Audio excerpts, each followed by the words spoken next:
Hey up everyone, Magpie Gaming here. I hope you're all doing well and welcome to episode 79 of Latest News. It's almost a year since I started doing this series, so it's good that I'm still doing it a year on later. Anyway, we've got a few things to go through with you today, some anti-cheat stuff and some additions to the game that will be coming in the near future, I think. So first of all, today's technical patch was indeed an anti-cheat update. For some reason, this was only communicated out on Reddit. Nikita confirmed that it was an anti-cheat update. Everywhere else, we were just told that it was a technical patch. Again, for me, this comes back to communication from these guys. Everywhere that they posted that it was a technical update, they should have included that it was a anti-cheat technical update. Why they have to drop that bit out, I'm not sure, but it's just a little bit annoying. You know, not everybody uses Reddit, not everybody goes through all of the posts to find the answers, so it would have been just so easy to put it in front of everybody in Twitter, Facebook, etc, etc. Even putting stuff like this in a message on the launcher, like I've said in previous videos, you know, use the launcher. It's in front of everybody when we launch the game, so it would really be good to put that information there. Anyway, for more anti-cheat stuff, two-factor authentication on accounts is currently active in the Asian region. This is something that Nikita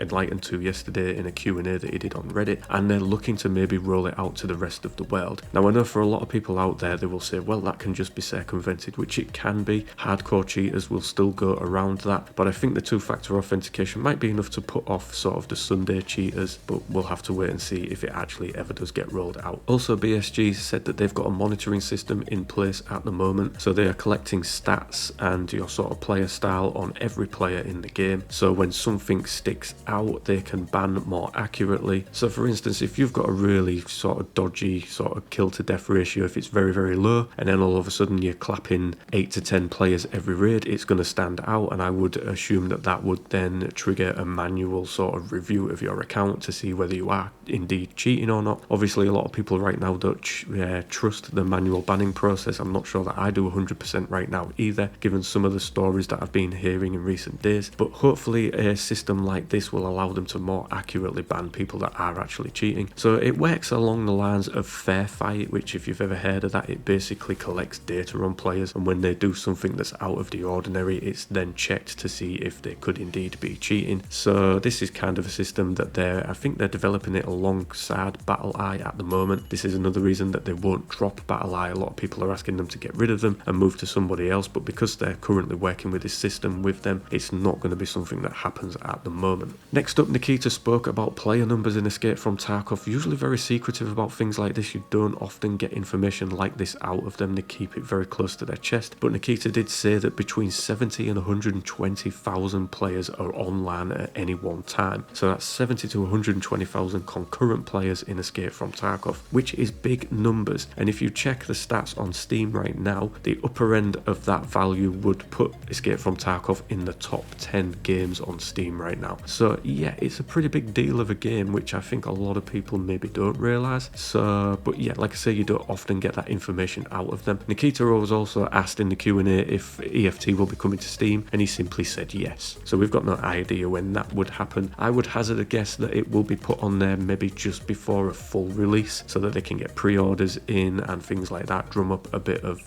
hype for the game. You know, people would, I think I would prefer it to be on Steam, but you know, it's going to get there at some point. Then we got into some of the things that will be coming along in the game soon. So they said that there will be a roadmap coming out at some point where they're going to detail what's going to be coming for the future of the game. So I would assume that we will get a pretty solid roadmap for the rest of this year, and then beyond might be a little bit sketchy, although admittedly things that they say would be solid for this year would most likely slip, as they always do. But if you've been around for a long time, you will no doubt be expecting that to happen with things that they say won't be coming anyway. So what will be in the roadmap, we don't know. We'll probably be looking at new weapons, maybe new maps, maybe new player modes, things like that. They also spoke about the raid replay system. Apparently this is being worked on at the moment and will debut with Arena first. As long as it works properly, it will then be rolled out to Escape from Tarkov. So once that is in, which is one of these big ticket items that people are asking for a lot at the moment, you'll have the ability to download a raid once it's being finished, and you'll be able to rewatch it from multiple angles. So obviously this makes detecting cheats a lot easier. You'll be able to tell if, you know, you were shot through a wall or from an angle that shouldn't have been possible, and then you'll most likely be able to put in a manual ticket for that. It'll also allow you to learn as well. You'll be able to watch where you was, what you was doing. You know, maybe there was something you could have done different. It'll help with that. And of course, content creators, it will give them new angles with which to put into their videos and things like that. So yeah, it's something that we all want and we can't wait for. It's in the works, we've just got no idea when we will get it, because obviously we've got no idea when we'll get Arena. All they say on Arena is that we will get it as soon as possible. There's also going to be a graphics overhaul in the works. This is going to include lighting changes, and there is planned a huge technical patch for April, and that could be included in that, but it isn't confirmed yet. But hopefully that will come sooner rather than later. And they also said that the recent recoil changes that we had were temporary, and there is going to be a whole recoil system rework, so that will be coming at some point. Maybe with this technical patch in April, we'll have to wait and see. So up to now, that is the latest news in Escape from Tarkov, ladies and gentlemen. Any comments that you want to make, just put them in the comment section down below. And as always, thank you very much for watching and listening. Don't forget to like, share and subscribe. Stay safe, and I will catch you in the next one. Take care.